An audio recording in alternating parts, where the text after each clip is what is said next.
about easy stories. Survival was the first skill, and basketball came second.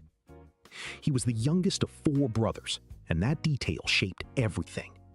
According to interviews and reporting over the years, his 3 older brothers didn't just teach him the game on the neighborhood courts. They protected him. They tested him. They became coaches, bodyguards, and gatekeepers all at once, deciding who got close and who got pushed away. And his mother carried that same instinct even further. By multiple accounts, she reportedly limited who could get near her youngest son, wary of the kind of exploitation that has swallowed countless young prospects from neighborhoods like his. She had seen what happened to talented kids who trusted the wrong people. She wasn't going to let her boy become another cautionary tale. So before the trophies, before the headlines, there was a family standing guard around a quiet, explosive kid who could fly. But before Chicago could ever call him their chosen one, he first had to honor a ghost, a Simeon legend who never got the chance to grow up. Every great Chicago basketball story carries a little bit of heartbreak in it. Derrick Rose's started with a number on his back. At Simeon Career Academy, Rose wore number 25, and that choice was no accident. According to Chicago basketball archives and media reports, the number belonged to Ben "Benji" Wilson, the Simeon star who was murdered in 1984. Wilson had been considered one of the best high school players in the entire country, a kid with the whole world in front of him, gone before he ever got to chase it. By wearing that number, Rose tied himself directly to the city's deepest basketball mythology. He wasn't just playing for himself, he was carrying a piece of a dream that had been cut short. And he carried it well. During his years at Simeon, the program went 120 wins against just 12 losses, according to high school basketball records. That's a dynasty built around a quiet, unselfish point guard who let his game do the shouting. He didn't talk much. He just took the ball, lowered his shoulder, and finished plays grown men couldn't. By the time he was done, the honors stacked up the way they only do for future pros. He was named Illinois Mr. Basketball. He was a McDonald's All-American, the kind of recognition that all but guarantees the next level is coming. In Chicago, that made him a legend before he ever played a college minute. But the same spotlight that crowned him would soon turn cold, because one disputed grade and a single test score would later follow him all the way into the NCAA's record books. When the recruiting dust settled, Derrick Rose chose Memphis and head coach John Calipari. He'd only stay 1 year, but what a year it almost was. In that single college season, Rose put up 14.9 points, 4.7 assists, and 4.5 rebounds per game, according to NCAA archives. The numbers were good, but they don't capture what he meant to that team. He was the engine. He turned a talented Memphis squad into something nearly unbeatable.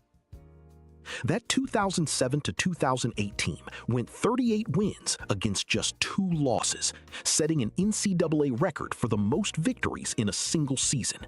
They ran through the schedule, they ran through the tournament, and they reached the national championship game with a chance to put a perfect cap on a perfect run.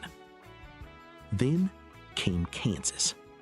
The title game went to overtime, and Memphis fell 75 to 68, according to basketball archives. Rose scored 17 in that game and fought all the way to the end. But late, with the game on the line, he missed a critical free throw, the kind of moment that still echoes for anybody who watched it.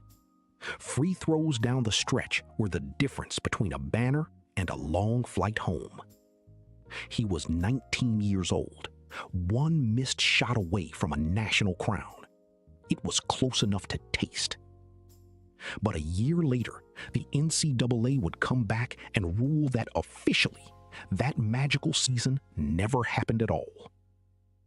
Here is where the story turns from the court to the record book, and it has to be told carefully.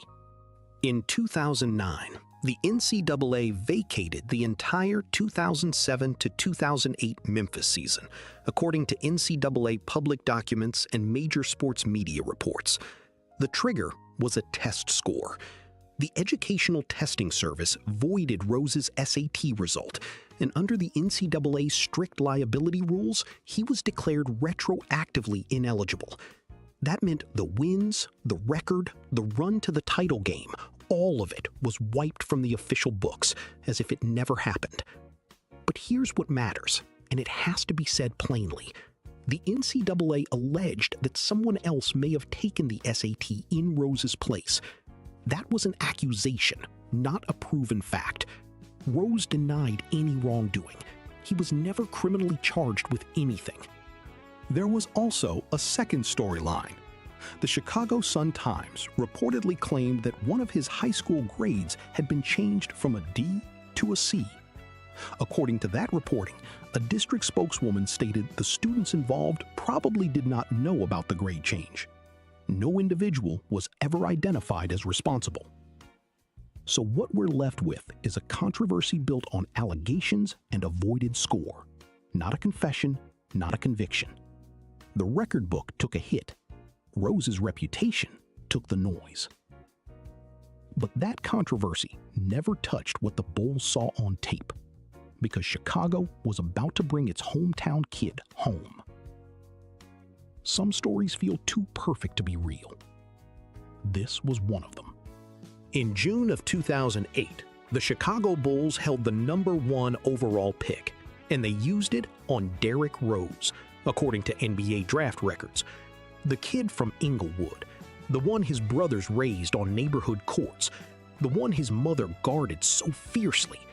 He was going to play for the team he grew up watching, the hometown kid who never had to leave. You have to understand the weight of that moment. According to major sports media reports, Chicago had been chasing a feeling ever since the dynasty ended. That championship swagger, that sense that the best player in the building wore red and black. The city had spent years in the title drought that followed Jordan's exit, waiting for someone to make the United Center roar like it used to. And now they had a local kid with springs in his legs and ice in his veins, drafted first overall, expected to carry an entire city's nostalgia on his shoulders. No pressure. Just a whole town's broken heart, hoping he could be the one to mend it. For most rookies, that kind of expectation crushes them. The hype becomes a weight. The spotlight becomes a trap. But Rose didn't flinch. He didn't just meet the hype. In his first 10 games, he started doing things the Bulls hadn't seen since Michael Jordan walked that floor. The hype around a hometown #1 pick can curdle fast if the kid can't play. Derrick Rose made sure that worry never lasted a single week.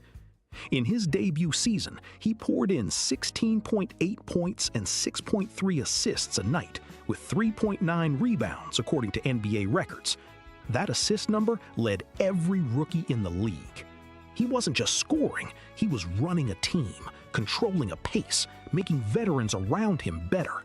And at the end of the year, the league handed him the 2009 Rookie of the Year award, the first real confirmation that Chicago's bet had paid off. But it was the way he did it that turned heads.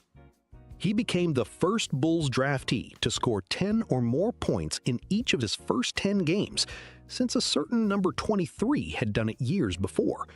In a city that measured everything against that ghost, drawing the comparisons so quickly was its own kind of statement. Then came the moment that made the rest of the country sit up. In his very first playoff game, on the road and under the brightest lights a rookie can face, Rose dropped 36 points and dished 11 assists, according to Basketball Archives. That point total tied Kareem Abdul-Jabbar's record for a rookie in a playoff debut, a mark that had stood since 1970. 40 years, and a kid from Englewood walked in and matched it on his first try. He also became the first rookie to win the All-Star Weekend Skills Challenge, weaving through the obstacle course like the whole thing was a neighborhood drill. Speed, control, body command. It was all there. So the rookie was already special, but nobody, not even Bulls fans, was ready for how fast he was about to become the best player in the entire league. Most players spend a decade trying to climb to the top. Derrick Rose did it before he could legally be called a veteran of anything. In January of 2010, he was named to the All-Star game, the first Bulls player to earn that honor since Jordan back in 1998, according to Basketball Archives. That selection alone told the city something was shifting. The franchise had a true star again, not a placeholder, not a hope. That spring, he raised his game even higher, averaging 26.8 points and 7.2 assists in the 2010 playoffs, carrying a Bulls team that suddenly believed it belonged among the league's best. Then came the season that turned a rising star into a crowned king. In 2011, Rose won the NBA Most Valuable Player Award at 22 years and 7 months old, making him the youngest MVP in the history of the league, according to NBA records. Think about that. In a sport with all-time legends, with Jordan and Magic and Bird and LeBron in the conversation, no one had ever reached the mountaintop younger than the kid from the South Side. He was named to the All-NBA First Team and stacked up 3 straight All-Star selections in 2010, 2011, and 2012. He was the face of a genuine contender, the man Chicago trusted with its biggest nights. Every drive to the rim looked like a highlight. Every fourth quarter felt like it belonged to him. He had the trophy, the city, the comparisons to the greats. Every kid from Englewood could have dreamed up on those neighborhood courts. He was on top of the league, on top of his city, and untouchable. Until one cut to the basket in April of 2012 changed everything. There are moments in sports you don't forget, no matter how many years go by. For Bulls fans, this is one of them, and most of them remember exactly where they were sitting when it happened. In the first round of the 2012 playoffs, Chicago faced the Philadelphia 76ers. The Bulls were comfortably ahead late in the game, the kind of lead where the outcome is basically decided. And then Rose made one ordinary cut toward the basket, the same kind of move he'd made 10,000 times, and crumpled to the floor. He had torn the ACL in his left knee, according to Basketball Archives and team injury reports. The building went silent in a way that arenas rarely do. The MVP, the hometown hero, the one carrying all that nostalgia, was on the ground, clutching his leg. And almost immediately, a second storm started brewing. Why was he even on the court? The game was already won. That single detail, the size of the lead when he went down, would fuel years of debate about how teams use their stars and who carries the blame when the worst happens. The fallout was brutal. Rose missed the entire 2012 to 2013 season, according to NBA records.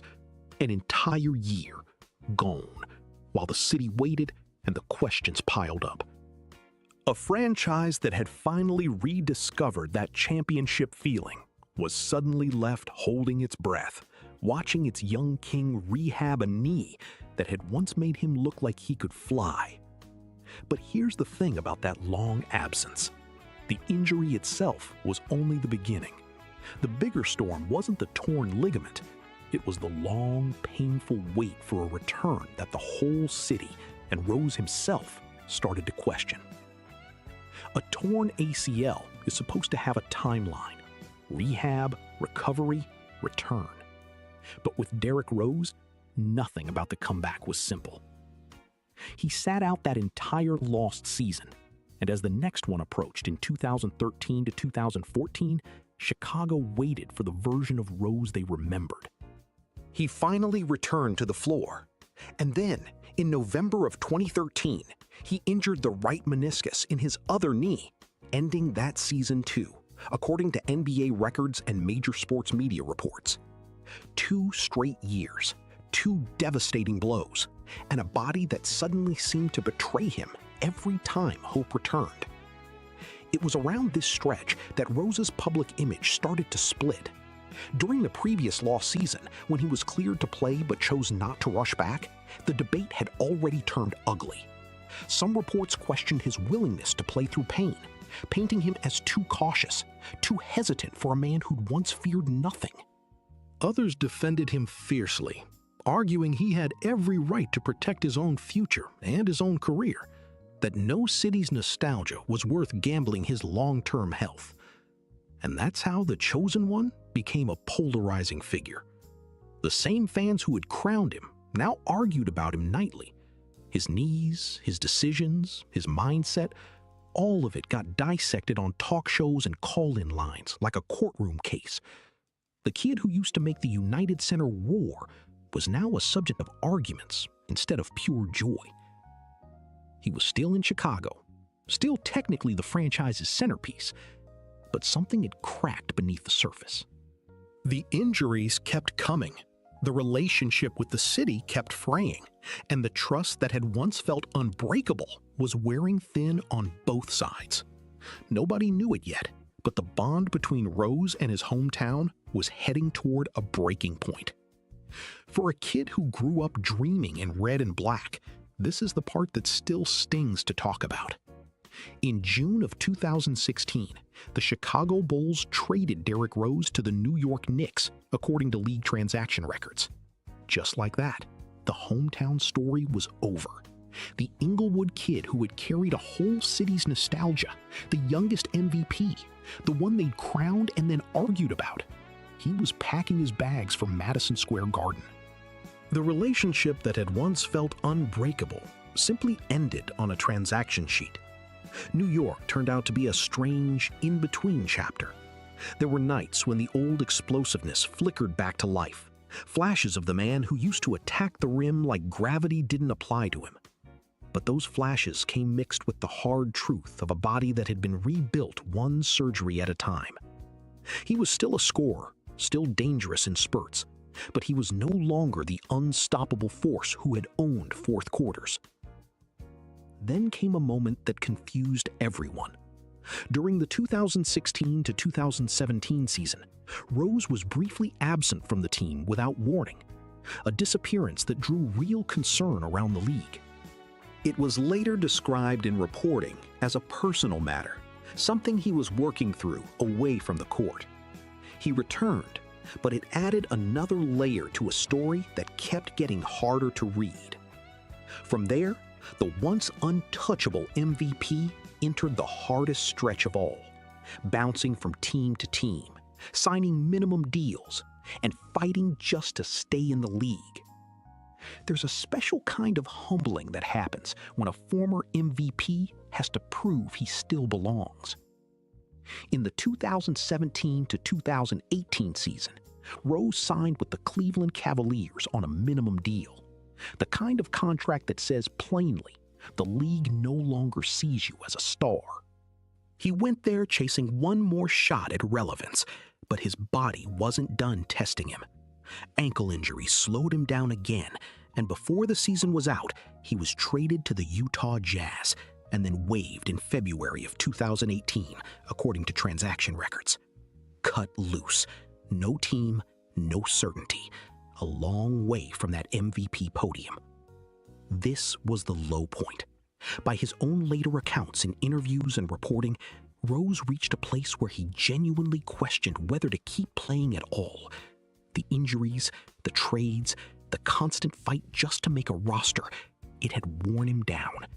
The man who had once been the center of a championship dream was now wondering if the game even wanted him anymore. Think about the contrast.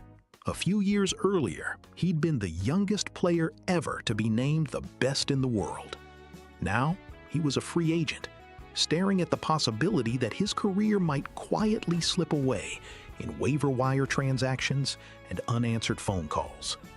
No farewell tour, no banner moment, just a slow fade. But just when it looked like the story was ending quietly, a former coach gave him one more chance, and Rose answered with a night nobody saw coming. Sometimes, a man just needs someone who remembers what he used to be. For the 2018 to 2019 season, Rose signed with the Minnesota Timberwolves, where he reconnected with a system and a coaching staff that had known him in better days. The familiarity mattered. Surrounded by people who believed in him, he found something he'd been missing for years, a real role and a reason to keep grinding. Then came the night that brought it all roaring back. In a single game that season, Rose poured in a career-high scoring performance, climbing all the way to 50 points, according to league records. 50!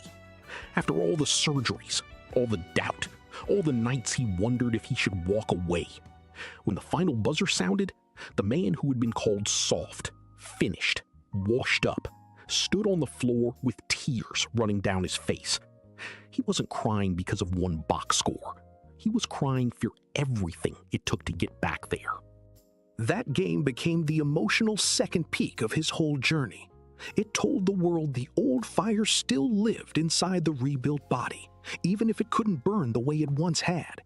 He reinvented himself, not as a franchise centerpiece, but as a respected sixth man, a veteran scorer who could change a game off the bench. The Detroit Pistons saw enough to give him his first non-minimum contract since 2017, a quiet vote of confidence that he was valued again. He had rebuilt his career into something steady and respected, but the question that defined him never really went away. What could he have been?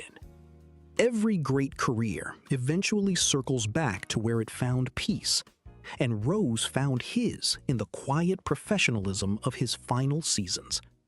He rejoined the Knicks from 2021 through 2023, reunited again with coach Tom Thibodeau, the man who had guided him during his best and most painful Chicago years.